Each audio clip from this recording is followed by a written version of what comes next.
Hello, Holistic Heroes. Welcome to the channel, and welcome to this week's episode of the Holistic Living for Body, Mind, and Spirit podcast, courtesy of Violet Spring. Okay, so you're interested in holistic living, right? Ever feel like you're juggling a million things like work and relationships and that to-do list that never ends, and like something's got to give, like you're neglecting parts of yourself? Yeah, it's not about adding more to your plate. It's about changing how you see the plate. Ooh, I like that. This guide that we're diving into today by holistic life coach Violet Spring is like a roadmap to feeling more balanced and connected inside and out. Okay, and the secret sauce here isn't like some crazy complicated system. Yeah. It's about understanding that all those parts of you, your mind and body and emotions and even your surroundings, they're all woven together. Yeah, and they affect each other. Yeah. It's like that saying, you can't pour from an empty cup.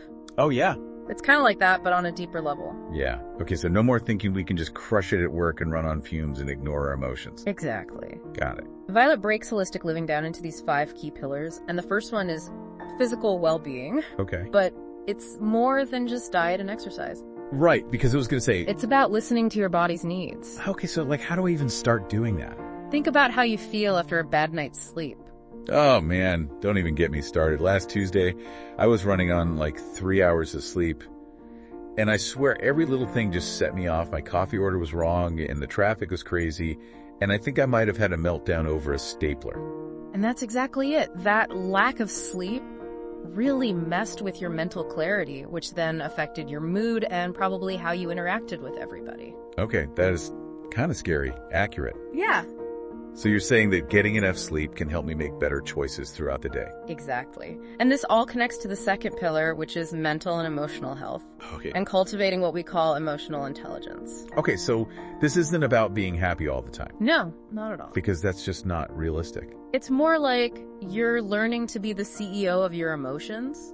You're aware of them and you understand them in yourself and others, and you make good decisions because of that awareness. So instead of that coffee shop meltdown, I would be able to just be like, okay, I'm feeling a little on edge today because I didn't sleep well, so I'm not going to yell at this barista. Exactly. You're developing self-awareness and coping mechanisms. Okay, I can get behind that. Yeah. And it helps my relationships too. The source says that emotional intelligence can strengthen relationships, improve how you communicate, and make you better at handling stress. So it's like leveling up my relationships with everyone, including myself. Exactly. I love it. Okay, so the third pillar, spirituality. Okay. Before we get into it, I know people hear that and they think chanting and incense and all that. Which is totally fine if that's your thing. Exactly. But it's so much more than that. What I really liked about how Violet explained it, she said it's about finding your personal meaning, the thing that connects you to something bigger than yourself. Yes. And it's different for everyone. It could be nature or art or your work or your community. It's about feeling like you belong. Yes. Belonging, purpose, being a part of something bigger than yourself. See, now that doesn't sound intimidating at all. It's beautiful. Okay, pillar number 4, social relationships. Okay. And before you say it, yes, obviously relationships are important, but Of course. I think we need to dig a little deeper here. It's not about how many friends you have or how often you're going to parties. Right. It's about having deep, supportive relationships where you feel seen and heard. And those are the relationships that really matter. Exactly. Which makes me think about all the times I forced myself to go to things, even when I was super tired, and I just ended up feeling worse. Yeah. It's not selfish to set boundaries and spend time with people who energize you. The people who fill your cup, not drain it. Exactly. Love it. Okay, last pillar. This one surprised me. Environmental awareness. Oh, yeah. Yeah, I never really thought about my surroundings as being connected to my well-being, but now that I think about it, it seems so obvious. It makes sense though, right?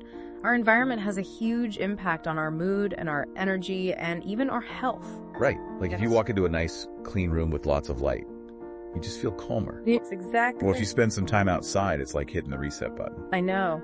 And the source also talks about how clutter and noise and even the products we use in our homes can affect us. Okay, this is making me think about that pile of laundry in my room that I've been ignoring. We've all been there. But even small changes like adding some plants to my room or being mindful of the products I'm using could make a difference, right? Absolutely. It's about creating a space that supports your well-being, a space that feels good to be in. Okay, so we've got these 5 pillars. It's not just about green smoothies and meditation retreats. It's about all these different aspects of our lives and how they affect each other. Precisely. And it's about making choices that are good for you on every level. So what's the benefit? What do I get out if this whole holistic living thing? Well, imagine feeling calmer and more energized and more resilient. How about having deeper connections and like a renewed sense of purpose? Okay, I'm sold. But really, it all comes down to understanding those connections and making good choices that support everything, not just one thing at a time.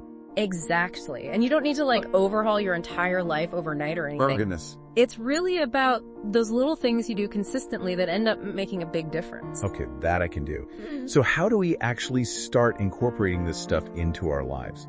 Give me the actionable steps. Okay, let's do it. We'll start with mindfulness, which I know can seem intimidating. Yeah. Or even a little woo-woo. A little bit. But it doesn't have to be. Violet says mindfulness is just about being more aware in the present moment without overthinking things. I don't need to become a meditation master. Nope.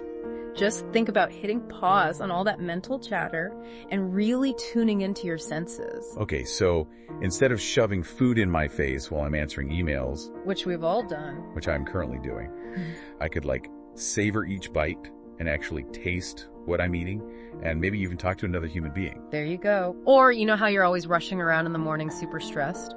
What if you use that time to actually look around and see how the light hits the trees? Okay, that does sound kind of nice. Yeah. Or maybe actually listen to your favorite song on the way to work. I am feeling calmer already. See, this is what I love, those little moments of peace in the middle of all the chaos. And the more you practice mindfulness, the easier it gets. Okay, I love that. Okay. So next up, nourishing our bodies. Yes. And this is not about dieting. Thank you. It's about having a healthy relationship with food. You listen to what your body needs and choose foods that make you feel good. And if you want a cookie every now and then... Girl, please! Exactly. It's about balance. So maybe instead of that sugary cereal you always eat, You know me too well. maybe try some oatmeal with fruit and nuts. Okay, I can get behind that. Small changes. Exactly. Okay, what about those heart connections? We talked about relationships, but how do we make sure we're really nurturing those important ones? Violet says to think about the people who make you feel good. The ones who really see you and support you. Okay. And then you put in the effort to make those relationships a priority. So I should call my friend that I haven't talked to in forever. Yes. Or plan that coffee date you've been putting off. Ooh, or that weekend trip. Exactly. It doesn't need to be anything big, even a quick text or sending a card or just telling someone you appreciate them can mean so much. Oh, I love that. It's so true. People might not remember what you said, but they'll remember how you made them feel. Exactly. Hmm. Okay. And for our last step, connecting with nature. Yes. Sometimes you just need to unplug and go be outside. Right. And it doesn't need to be a big camping trip or anything. Just find little ways to bring nature into your everyday life. Like Violet mentions in the guide, even just adding a few plants to your workspace can make a difference. It really can. There's actually studies that show that being around nature can lower your stress and help you focus. Wow. Okay. I am adding buy more plants to my to-do list. But what about those days when I'm stuck inside? How can I bring the outdoors in? Even just opening a window to get some fresh air and light can make a difference. Or you can try listening to nature sounds. Ooh, yeah, there's apps for that. Okay, so we've talked about the 5 pillars and we've had some actionable steps, but life is going to happen. How do I actually stick with this whole holistic living thing when things get tough? That's where the magic happens. Remember that tapestry we were talking about? Yeah. When you strengthen all these different areas of your life, you become way more resilient. Oh, okay, so it's like I'm building up my own internal support system. Exactly. So that when things get tough, you've got all these tools to deal with it. Maybe you do a quick meditation to calm down, or you reach out to a friend, or you just go outside for a few minutes. I love that. It's like having a whole toolkit for self-care. Exactly. You know what I'm thinking about now? What if we took all this stuff beyond just us as individuals? Oh, I like where you're going with this. Yeah, like what if we thought about the holistic well-being of our communities, our society, our planet? That is a really good question, and it's something we should all be thinking about. How do we create more mindfulness, more connection, more awareness of how we impact each other and the world around us? It's like Violet says, when we heal ourselves, we heal the world. I love that. So maybe if we try to live more holistically, we can actually make a positive impact on the world. Wouldn't that be amazing? It really would. All right, everyone, that's it for our deep dive into holistic living. Hopefully you're feeling as inspired as I am. Remember, it's a journey, not a race. Start small and be kind to yourself. Beautifully said. Until next time, take care of yourselves, be kind to each other, and keep those curious minds wide open. Being your own holistic hero is easy. Just like and subscribe to join the journey. Thanks for watching.